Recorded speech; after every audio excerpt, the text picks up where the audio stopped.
Dans cet épisode, nous allons parler du lien entre intestin perméable ou leaky gut et maladie auto-immunitaire. Je vais vous montrer en fait ce lien et puis je vais vous parler de deux tests qui peuvent littéralement transformer votre vie.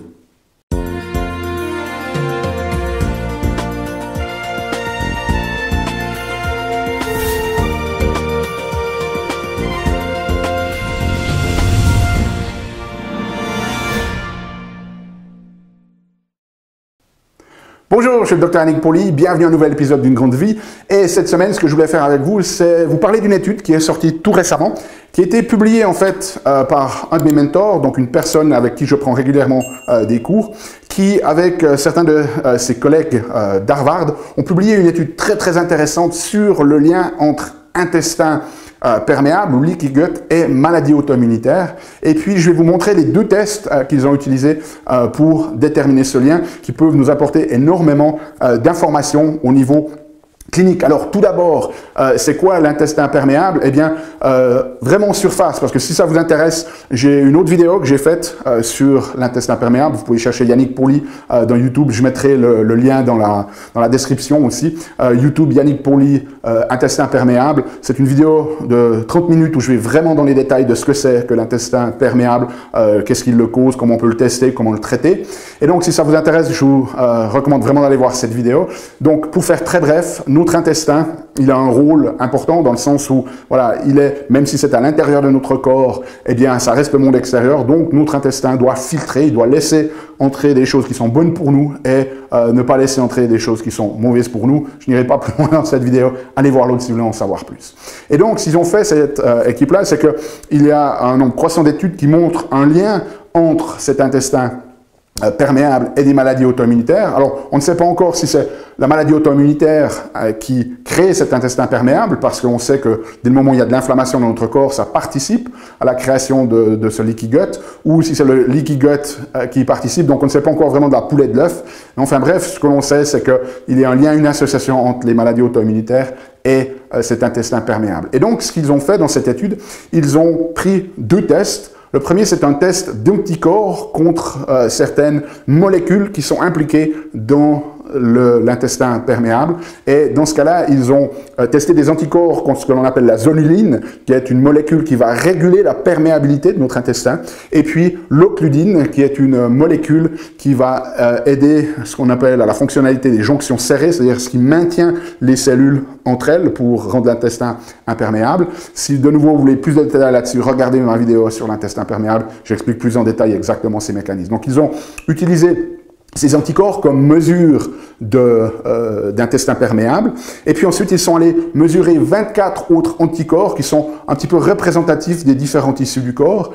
Et ils voulaient voir le lien qu'il y avait entre les deux. Dans un groupe, ils ont séparé en deux, il y avait 200 personnes. Dans un groupe, les gens avaient ces anticorps positifs contre cette zonuline et cette occludine, et un groupe qui n'avait pas ces anticorps. Et donc, ils ont déterminé la probabilité que vous développiez des anticorps contre d'autres tissus si vous avez un intestin perméable par rapport aux gens qui ne l'ont pas. Et vous allez voir que c'est quelque chose de fascinant. Première des choses qu'ils ont découvertes, ils ont mesuré 24 autres anticorps tissulaires, et la relation était qu'il y avait un risque augmenté significatif statistiquement dans 17 des 24 tissus. Donc ça veut dire que, premièrement, cet intestin perméable n'est pas en association avec toutes les problématiques auto-immunitaires, c'est la première des choses à retenir. Mais la deuxième, c'est qu'il y a en fait un lien entre cette problématique d'intestin perméable et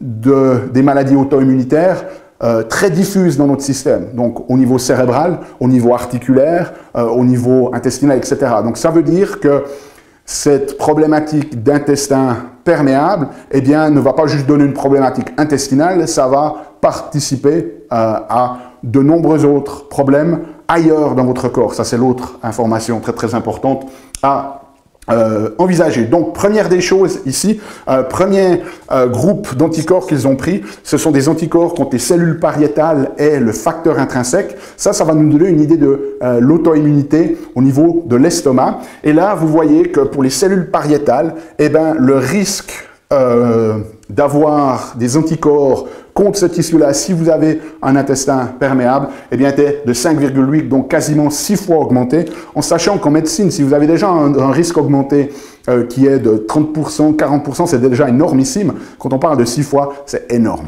Par contre, pas de lien avec le facteur intrinsèque. Donc, si vous avez une problématique auto-immunitaire de l'estomac, il faut vérifier votre intestin pour sa perméabilité.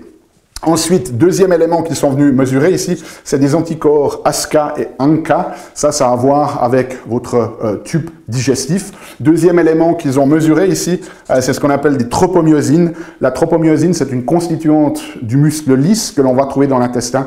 Donc voilà, ces deux paramètres ici sont liés à des auto-immunités intestinales. Et vous voyez le lien pour le premier, 8,4 fois plus, 7 fois plus, énormissime. Donc un lien entre l'intestin perméable et les problématiques auto-immunitaires intestinales. Ensuite, ils sont allés voir au niveau de la thyroïde avec des anticorps contre la thyroglobuline et contre la peroxydase, qui sont des anticorps que l'on trouve notamment dans la maladie d'Hashimoto. Et là, c'est très intéressant parce que si vous avez une maladie d'Hashimoto et que vous allez chez un naturopathe ou un médecin micronutritionniste, très souvent, on va vous parler du rôle très important de l'intestin, mais aussi de l'intestin perméable. Et là, par contre, il n'y avait pas de relation significative. 1,6, 2,4, on pourrait dire que c'est quelque chose, mais au niveau statistique, il y a des méthodes de calcul ici qui nous montraient que ce n'était pas statistiquement parlant. Alors, ça ne veut pas dire que l'intestin ne joue pas un rôle dans votre problématique si vous avez un Hashimoto, par exemple, mais cela veut dire que le lien n'est pas aussi marqué qu'avec d'autres problématiques, du moins en termes d'intestin imperméable. Donc, si vous deviez choisir, voilà, si vous devez décider de mettre, je ne sais pas, quelques centaines d'euros pour faire un test, eh bien, si vous aviez une problématique auto-immunitaire d'estomac ou d'intestin, je serais beaucoup plus enclin à vous proposer de faire ce test de perméabilité intestinale que si vous aviez une problématique de thyroïde, si vous avez un budget serré et que l'on doit sélectionner. Donc ça peut nous donner des informations aussi importantes. Ensuite, ici, un anticorps qui est la 21-hydroxylase. Et ça, c'est une molécule qu'on va trouver dans une cascade que l'on trouve au niveau de la fonction des glandes surrénales. Et donc, ça nous donne, c'est un indicateur d'auto-immunité des glandes surrénales. Et là, vous voyez un lien énormissime ici, 28 fois plus de risque d'avoir un anticorps sur ce tissu si vous avez un intestin perméable que si vous n'en avez pas. Et donc, si vous avez des problématiques de stress chronique, très important de considérer que, surtout si vous avez déjà mis en place des stratégies standards et que ça ne passe pas, qu'il y a peut-être une composante auto-immunitaire, et si c'est le cas, il va falloir considérer cet intestin perméable. Ensuite, deux marqueurs ici au niveau cardiaque, le peptide myocardique et l'alpha-myosine, une relation 9 pour 1, 10,4 pour l'autre, donc de nouveau un risque accru qui est très marqué. Donc si vous avez des auto-immunités cardiaques, considérez intestin perméable. Ensuite, on a deux marqueurs sur des syndromes qu'on appelle des syndromes de phospholipides. Et là, on a une relation qui est un petit peu moins marquée, 2,5 pour l'un, 5,4 pour l'autre. Donc, voilà, à la limite du significatif, à décider cliniquement en fonction du reste de la situation pour voir si on a besoin de tester. Ensuite, on a un marqueur ici sur soit les ovaires, soit sur les tissus, les testicules chez les hommes. Et là, un lien qui est à 7,1 significatif, donc un lien avec cet intestin perméable à contrôler aussi dans ce cas-là. Ensuite, on a un lien avec trois tissus ici qui ont à voir avec nos articulations. La fibuline, qui est une molécule que l'on trouve dans les fibres élastiques qu'on va trouver notamment dans nos cartilages. Le complexe de collagène que l'on va trouver bien évidemment dans nos articulations, cartilage articulaire, et puis surtout le peptide arthritique qui est une molécule que l'on trouve aussi dans nos cartilages. Et là, vous voyez que pas nécessairement très élevé pour le collagène, à 2,2, en fait ce n'était pas significatif. La fibuline à 7, donc c'est déjà significatif. Par contre, on est à 30 ici, et ça c'est la relation la plus élevée de tout le test avec ce peptide arthritique. Donc si vous avez des problématiques articulaires de tout type avec une composante auto-immunitaire derrière, absolument voir ce qui se passe au niveau de cet intestin perméable. Ensuite, on a un marqueur ici sur l'ossature, les ostéocytes, avec un lien à 6,6. Donc, si vous avez, par exemple, des ostéoporoses qui, vous ne savez pas d'où ça vient, il peut y avoir cette composante auto-immunitaire avec un lien avec cet intestin perméable. Le cytochrome P450, c'est un marqueur d'auto-immunité hépatique. Donc, si vous avez des problématiques à ce niveau-là, toute problématique de foie liée de ce type-là, un lien à 22,3, énormissime, ici énormissime, et donc à faire ce test intestinal de perméabilité.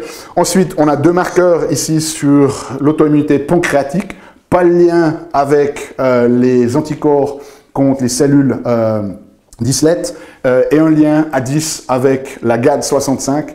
C'est une enzyme qui peut aussi avoir un rôle dans tout ce qui est anxiété, Stiffman syndrome, mais là dans ce cas-là c'est sur la fonction pancréatique, à 10, donc un lien.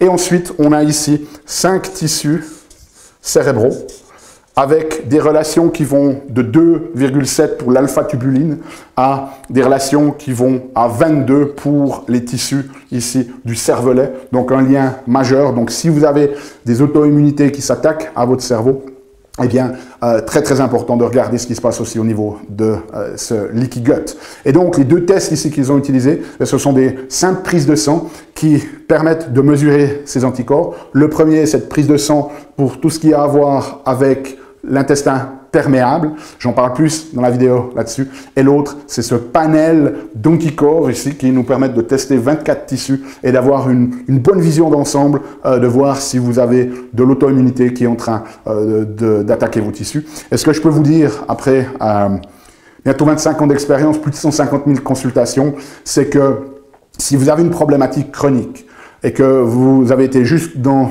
le système médical et que vous n'avez pas eu ce type de panel complet d'anticorps, eh bien, vous passez à côté d'une énorme opportunité parce que très, très, très souvent, dans la grande majorité des cas, je veux dire plus de 90% chez les gens qui ont ces problématiques chroniques où ça a été poly-investigué en médecine et qu'on ne trouve rien, quand on passe ces panels, eh bien, on voit qu'en fait, il y a une composante auto-immunitaire qui n'avait jamais vraiment été diagnostiquée.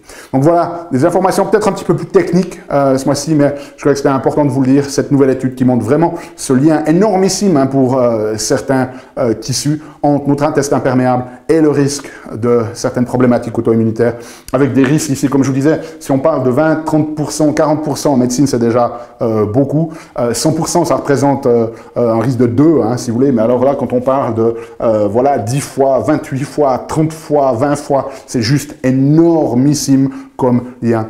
Donc, à garder à l'esprit, si vous avez ce type de problématique, si vous avez des symptômes qui sont liés à ces différentes dimensions, c'est-à-dire ces anticorps sur ces tissus, considérez cette possibilité d'une problématique auto-immunitaire et considérez le lien avec l'intestin perméable. Nous, on se retrouve la semaine prochaine pour un nouvel épisode. D'ici là, souvenez-vous, aimez la vie, émerveillez-vous et contribuez chaque jour un petit peu plus.